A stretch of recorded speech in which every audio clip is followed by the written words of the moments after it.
नमस्कार। आज की बड़ी खबरों में आपका स्वागत है। मैं हूं आपके साथ अंकिता। आज के बुलेटिन में बात करेंगे पेपर लीक पर मोदी ने आधी रात में जारी किया वीडियो। बताएंगे आपको सोनम वांगचुक ने 26वें दिन के बाद तोड़ा अपना अनशन। दिखाएंगे आपको बिहार विधानसभा में जमकर हुआ हंगामा और बुलेटिन के आखिर में देखेंगे ईरान ने ठुकराया अमेरिका का ऑफर। लेकिन दिन भर की तमाम खबरों से पहले एक नजर सुर्खियों पर। गुजरात में बारिश से मची भारी तबाही। खेरा में नाले में बहे कार, 4 लोगों की हुई मौत। दिल्ली एनसीआर में छाए रहेंगे बादल, होगी झमाझम बारिश। यूपी बिहार समेत 14 राज्यों में आईएमडी का अलर्ट हुआ जारी।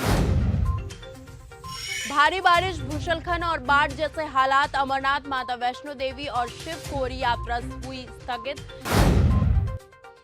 मोदी ने रात में वीडियो जारी कर कहा, सरकार सख्त फैसला लेगी, जल्द बिल लाएंगे। पेपर लीक मामले पर संसद में कैबिनेट की बैठक हो रही है। प्रधानमंत्री मोदी ने गुरुवार आधी रात 12 बजे छात्रों के लिए वीडियो संदेश जारी किया।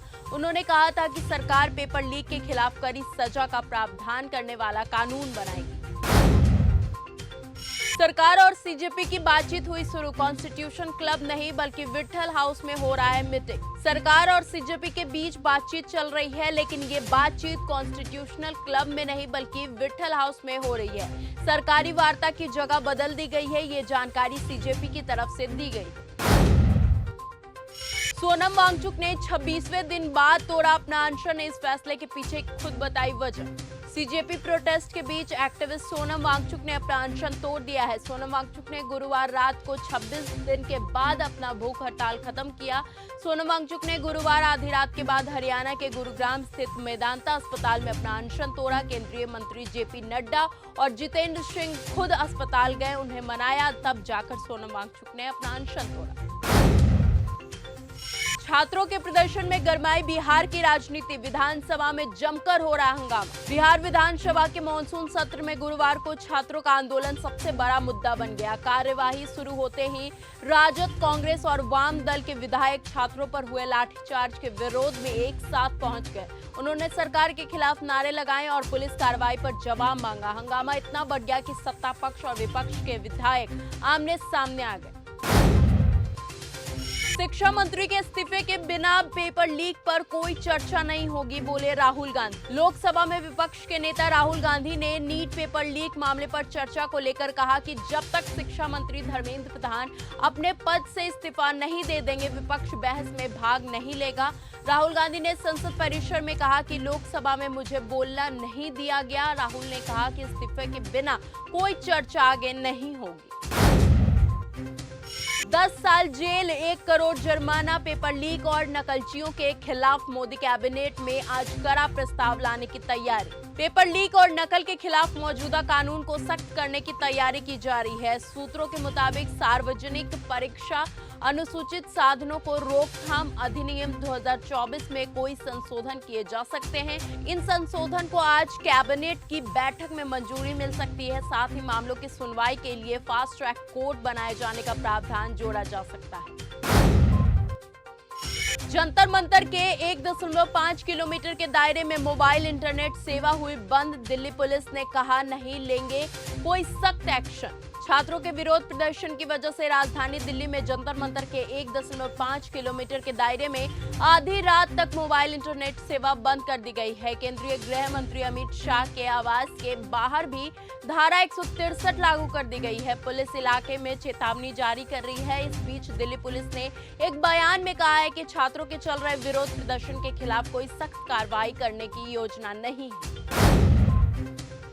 मनोरंजन चैनल नहीं बन सकता अदालत। सोशल मीडिया पर कोर्ट कार्यवाही का क्लिप प्रसारित करने पर सुप्रीम कोर्ट ने लगाई रोक। अदालत की कार्यवाही की लाइव स्ट्रीमिंग और उनके वीडियो प्रसारित किए जाने पर रोक की मांग वाली याचिका शुक्रवार को सुप्रीम कोर्ट पहुंची। कोर्ट ने अदालती कार्यवाही की लाइव स्ट्रीमिंग के चुनिंदा हिस्सों को दिखाकर न्यायपालिका की छवि खराब करने पर नाराजगी जताई गई है। शीर्ष अदालत ने सोशल मीडिया पर डिजिटल मीडिया प्लेटफॉर्म पर अदालती कार्यवाही का कोई भी क्लिप प्रसारित करने पर अंतरिम रोक लगा दी।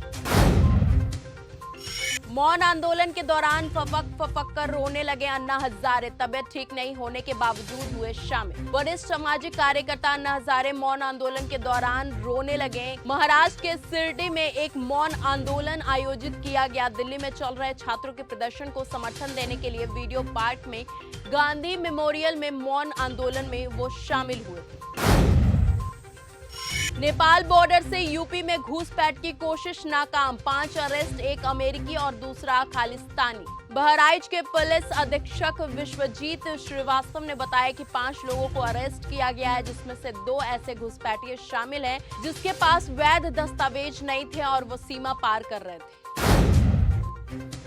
ईरान ने ठुकराया अमेरिका का ऑफर, पाकिस्तान नहीं इराक के हाथ ट्रंप ने भिजवाया था सीज फायर प्रस्ताव। इराक के प्रधानमंत्री अली अल जायदी ने ट्रंप से मिलने के बाद ईरान का दौरा किया है। ट्रंप का जो सीज फायर ऑफर लेकर आए थे वो ईरान को स्वीकार नहीं।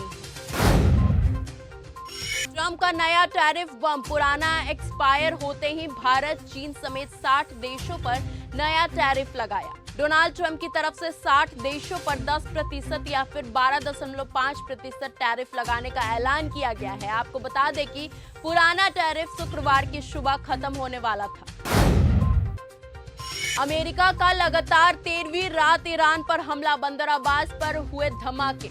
मिडिल ईस्ट में हालात हर घंटे और ज्यादा खतरनाक होते जा रहे हैं। अमेरिका ने लगातार 13वीं रात भी ईरान पर हमला बोला है। किसी भी सूरत में अब ये लड़ाई सिर्फ दोनों देशों तक सीमित नहीं रही, बल्कि कुवैत, लाल सागर, हॉर्मुज, जलडमरू, मध्य और दुनिया के तेल कारोबार पर भी इसका असर देखने को मिल रहा है। गूगल पर ईयू का $1 अरब का जुर्माना, एप्पल और मेटा सहित कई अमेरिकी कंपनियों पर हो चुकी है कार्रवाई।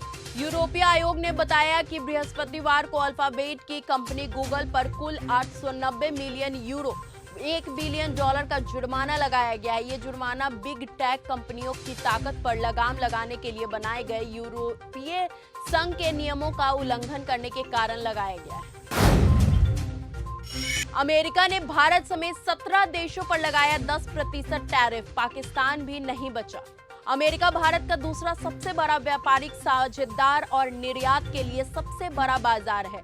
वाणिज्य विभाग के आंकड़ों के अनुसार 2025 में द्विपक्षीय वस्तुओं का व्यापार लगभग 141 बिलियन अमेरिकी डॉलर का था, जिसमें से भारत का निर्यात 87.3 बिलियन अमेरिकी डॉलर में था।